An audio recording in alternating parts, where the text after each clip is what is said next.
Hi class. Just a few words about interval notation before we get started with some examples. If a and b are real numbers such that a is less than b, we can define the open interval from a to b as the set of all numbers x for which a is less than x is less than b.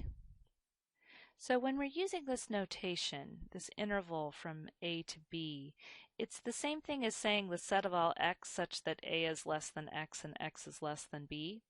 And we're noticing too that this a less than x and x is less than b is a three-part inequality, right? And again, a, the number that you write first in the interval, is always the smallest number, right? So on a number line, I'm not even going to scale this because we've just got these generic numbers a and b. But let's say we have some number a here and some number b way up here on the number line. The interval from a to b would be all of the numbers in between, right? So if we were to graph that on a number line, that's what it would look like, okay? Now, notice that we have the open brackets here, just regular parentheses. That means that we're not including a and we're not including b, but we're including everything right up to that value. So with a closed interval from a to b with the closed brackets, that means that we're including a and b in the set. So you'll notice in set notation, we have the set of all x such that a is less than or equal to x is less than or equal to b. Okay, so when we use these closed brackets, we're including the point, right?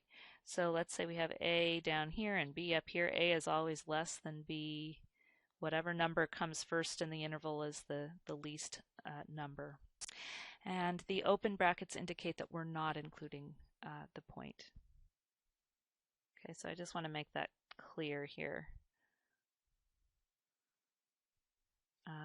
So when you use the open bracket, we're saying we're not including the value there, and when we use a closed bracket, we are including it.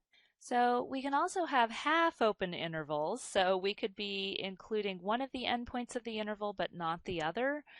So perhaps a is not included but b is included.